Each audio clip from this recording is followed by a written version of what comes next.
organismos de derechos humanos, fueron escribiendo a contracorriente, en contra de los intereses del poder. Por eso vamos a escuchar, sé que cuando escuchan alguna de estas voces ustedes se enojan, pero es importante que lo hagamos, porque yo no estoy de acuerdo con esos que, no le demos bola, no los escuchemos, porque están pasando y están influyendo en gente. Entonces nosotros tenemos que saber qué dicen estos personajes nefastos, que no están solo en La Libertad Avanza, también están en el PRO. Sabrina Imechet es una diputada del PRO, ella misma se considera profesora y está vinculada supuestamente a la investigación histórica, y sin embargo celebra el video de la Casa Rosada locutado e ideado, pergeñado por Agustín Laje. Miren lo que decía una diputada del PRO. Yo recibí con mucha alegría el video de hoy porque forma parte de dar una batalla sobre la verdad después de 20 años en el que se impusiera desde el Estado de forma sistemática una visión parcializada y mentirosa, y que se hiciera una utilización político-partidaria de los derechos humanos. La realidad es que no lo digo yo y no lo digo yo como doctora en historia, lo dijeron muchos historiadores que se especializaron en trabajar estos temas y que no tienen ninguna simpatía por el gobierno. Bueno, ahí está, ¿no? Entonces, Sabrina Imechet, con esta prédica que le vamos a escuchar a varios de estos personajes nefastos, estoy hablando de una diputada de la Nación, ¿no? De la democracia, y que sin embargo busca que se produzca una reescritura de lo que sucedió durante la dictadura que tenga en cuenta la visión de los genocidas. Insólito, ¿no? Insólito. Y que equipare ¿qué? Que equipare ¿qué tipo de situaciones? ¿Con qué es equiparable el tráfico de bebés? La tortura en el peor de los contextos. ¿Con qué es equiparable? ¿Qué habría del otro lado que pudiera equipararlo? ¿No? Porque ni siquiera esto es lo que quieren hacer teoría de los dos demonios.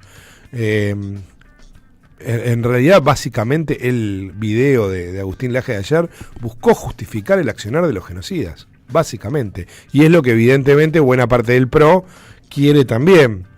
Vamos a escuchar a Manuel Adorni ya con un anuncio, porque nosotros lo habíamos anticipado ayer. No venía solo el video de Laje, que ayer ya llegamos a compartirlo porque fue a las 0 horas del 24 de marzo, bien buscando provocar, sino también con algunos anuncios en video de Manuel Adorni. El anuncio tenía que ver con esto que vamos a escuchar ahora. Hoy, 24 de marzo, se conmemora el Día Nacional de la Memoria por la Verdad y la Justicia. Como ustedes saben, el gobierno del presidente Milei tiene un compromiso inclaudicable con los derechos humanos. Y contar la historia completa es una tarea crucial en este camino. Por eso, el presidente instruyó la desclasificación total de toda la información y documentación vinculada con el accionar de las Fuerzas Armadas durante el periodo 1976-1983, así como toda otra documentación producida en otro periodo, pero sí relacionada con el accionar de las fuerzas. Esta decisión responde al cumplimiento del Decreto 4 del año 2010, que, si bien se dictó hace ya 15 años, nunca fue implementado completamente. Bien, ahí está. Te anuncian cosas que ya habían sido anunciadas. Él mismo reconoce que habían sido anunciadas. Entonces, ¿para qué te lo anuncian? ¿Por qué no lo implementan directamente? Porque hay en el fondo, después lo charlaremos, me parece gato encerrado. Lo que van a buscar es esto mismo que Sabrina Imechet festejaba, y es tratar de avanzar en eso que ellos llaman la memoria completa. Tratar de empiojar la cancha, organizando algún tipo de reaparición de juicios a personas que estuvieron vinculadas a la guerrilla de los 70, por ejemplo. Esto es lo que en definitiva van a hacer. Y está claro porque el segundo anuncio de Manuel Adorni tuvo que ver con considerar de lesa humanidad el atentado que sufrió el capitán Humberto Viola y su familia en el año 74. Atentado que la justicia, no solo el Poder Ejecutivo a través de la Secretaría de Derechos Humanos o en la Corte Interamericana de Derechos Humanos, sino la propia justicia argentina consideró que no es de lesa humanidad. Esto no lo hace menos complicado a la hora de narrarlo. Por supuesto que no, pero lo que buscan no es la reparación de alguna situación u otra, sino justamente generar condiciones de impunidad para los genocidas. Eso está completamente claro, no nos van a convencer nunca de otra cosa, pero es cierto que hay que escucharlos, porque eso está en este momento pregnando en una parte de la sociedad. Guillermo Francos también celebraba, bueno, hace varias cosas en realidad Francos, porque por un lado celebra el video de Agustín Laje y después también se refiere al tema de la desclasificación de documentos. Escúchenlo. El otro día cuando yo lo escuchaba a Firmenich en esta convocatoria a la marcha esta de las camisetas de fútbol, que en definitiva era una convocatoria a la violencia, como ya lo hizo casi 50 años atrás, o más de 50 años atrás, cuando encabezó, lideró la lucha armada de montoneros. Sí, de los movimientos subversivos de esa época, ¿no? En este caso particular de los montoneros. Yo creo que lo que pretende hacer Laje es decir, bueno, estuvo esta historia, y también estuvieron las víctimas llevadas a cabo por el terrorismo, ¿no? Claro. Me parece que ese es el planteo fundamental, es decir, conocer toda la historia, que es también lo que se pretende con la liberación de los documentos que genera, que es la instrucción del presidente Milei, ¿no? Bien, acá es muy interesante este fragmento de Guillermo Francos. Si corren la indignación que provoca, me parece que es muy interesante para analizar. ¿Por qué? Porque si vos lo pegás a lo de Adorni, primera cosa, Adorni dice hay un respeto irrestricto a los derechos humanos. Y Guillermo Francos te dice, por eso hay una relación entre el negacionismo de lo que pasó en los 70 y obviamente la violación a los derechos humanos actual. Porque, digo, no solo hay un proyecto de país común en un caso y en el otro, sino que también está esta autoconcepción de que lo que ellos hacen no es violencia y ponerse una camiseta para ir a una marcha así, para que se entienda. Cuando Guillermo Francos te habla de que Firmenich llamó a la marcha esta en la que hinchas de fútbol con camisetas iban a ir a defender a los jubilados, obvia por completo la represión indiscriminada que hubo ese día, ordenada por Patricia Bullrich. La violencia, vos y yo lo vimos, fue esa, no fue otra. No hubo otra violencia. O por lo menos no se había producido hasta el momento en el que Patricia Bullrich reprime ninguna otra violencia. Y sin embargo, Guillermo Francos identifica esa, y no la propia, no la que emanó de las órdenes, sino de él, de su jefe político, o sino de su ladera, Patricia Bullrich. Ellos mismos lo reconocieron en privado y por eso la corrieron a Patricia Bullrich de la segunda manifestación. En la segunda manifestación, Santiago Caputo y la CIDE se hicieron cargo del tema. Y entonces vos no viste la represión indiscriminada de un miércoles, sino viste el estado de sitio del otro miércoles, donde los que trabajamos por la zona del Congreso veíamos que era una ciudad, por lo menos en 20 cuadras a la redonda, completamente sitiada, ¿no? Que tampoco es demasiado democrático, digámoslo. Pero es interesante para ver, porque es lo mismo que sucede con su visión acerca de lo que sucedió en los 70. Te levantan un atentado, te levantan un hecho que sucedió en determinado momento y no te dicen una sola palabra del robo sistemático de bebés, del genocidio organizado. De eso no dicen absolutamente nada, como si fuera equiparable con alguna de estas cosas. Entonces hay que tenerlo en cuenta. Guillermo Francos también habla de la desclasificación. Si el propio Adorni había reconocido que la desclasificación de los archivos de la CIDE ya había sido decretada por Cristina Kirchner, entonces ¿para qué estás anunciando algo que ya solo cumplilo? Que es lo que efectivamente debería haber hecho el gobierno. Guillermo Francos te anuncia algo que ya fue hecho hasta por el gobierno de Carlos Menem. Mira. El presidente Milei recibió al senador Grassley, que es un senador de los Estados Unidos, que viene luchando hace mucho tiempo porque se conozca toda la documentación de aquella época en que en la Argentina se protegieron a gente que se escapó de la Alemania nazi y vino aquí la Argentina. Digamos, en definitiva, nazis que vinieron a guarecerse en la Argentina, y todavía hay documentación que no se ha hecho pública sobre todo eso y que pertenece a operaciones bancarias, financieras, todo lo que han dado de bancos suizos, etcétera. El presidente Milei, por el pedido del senador Grassley, también dio orden de que se liberara toda la documentación que existieran en cualquier organismo del Estado. En este caso, creo que la documentación más importante estaba en el Ministerio de Defensa, para que se conozca absolutamente todo, porque no hay ningún motivo para resguardar información. Bueno, viejo también, viejo, absolutamente viejo. Es algo ya decidido, insisto, en el gobierno de Carlos Menem. Pero bueno, Guillermo Franco tuvo que reconocer que la marcha de ayer fue multitudinaria. Escúchenla. Sin duda, yo creo que ha sido una marcha pacífica, no ha habido ningún incidente, más allá de los casos estos habituales de la gente que por ahí participa. He visto por ahí en algún periodista que ha sido agredido de alguna manera por una persona de la marcha, quizás producto de alcohol, pero digamos, me da la sensación que fue una marcha importante en número, pacífica, por un hecho que ocurrió ya, por un periodo negro en nuestra historia que fue ya hace muchos años. Que ya fue hace muchos años, ¿no? Con eso te lo quieren bajar de... Lo mismo que decía Spert, ¿no? Con esto de ya pasó, ya está, ya pasó. Yo miraba ayer a los pibes que estaban en la marcha, ¿no? Y decía, ¿quién es? Pero ni siquiera es una cuestión de edad real y literal. Es de mente. ¿Quién es más joven? El que está aquí en la marcha pensando en que con memoria, verdad y justicia se construye una patria con futuro, o José Luis Spert, que dice que hay que suspender el feriado del 24 de marzo y que hay que meterle bala a todo el que pase.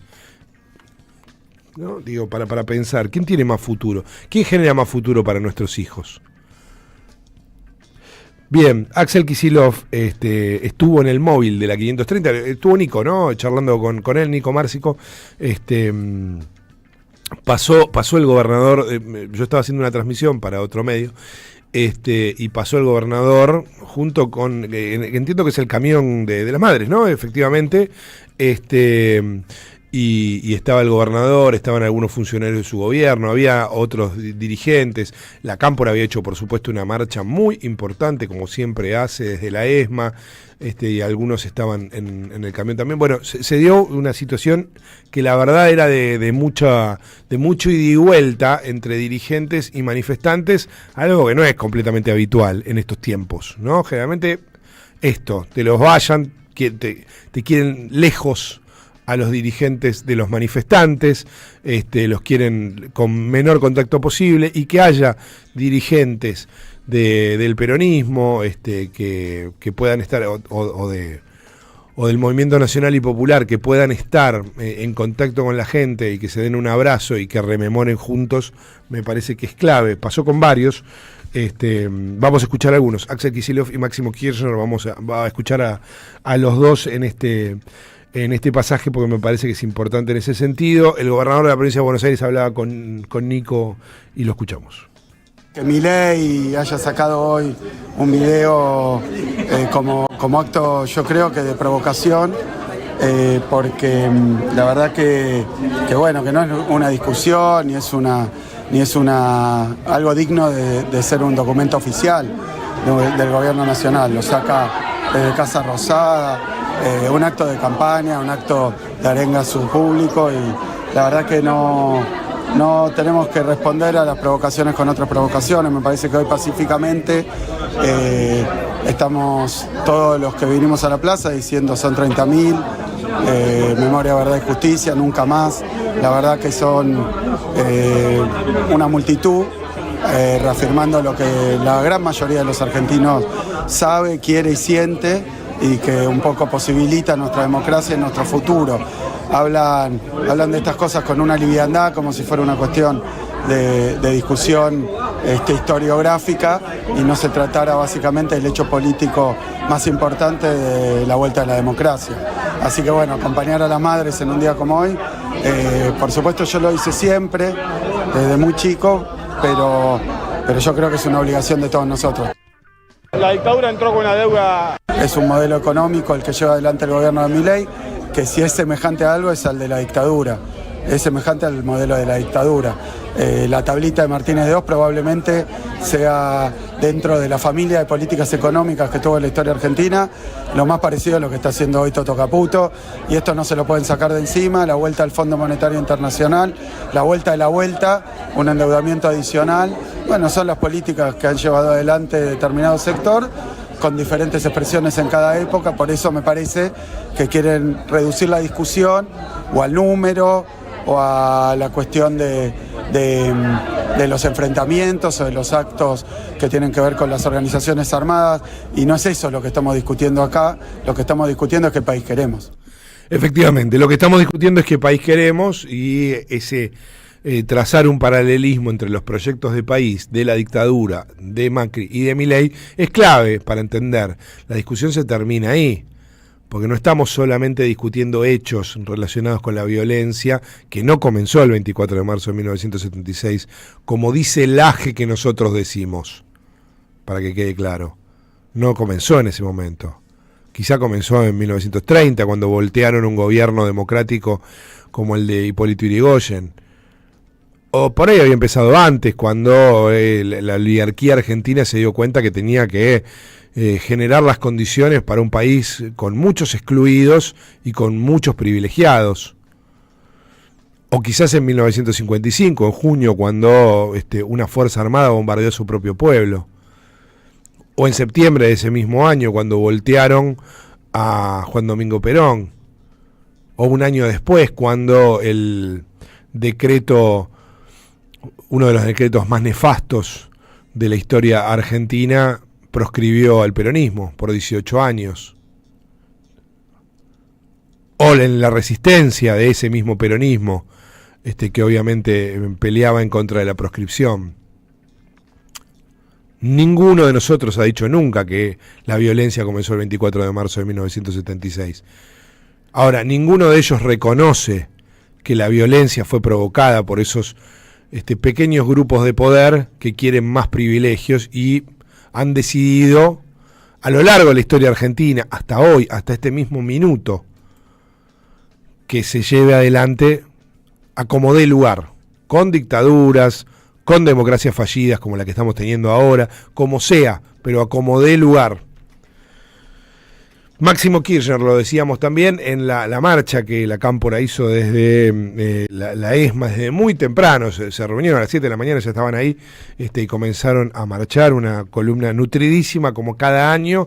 Mi sensación es que este año incluso fue más nutrida, pero la verdad es que por ahí es una sensación general de la marcha y en particular de la que vino desde la ESMA.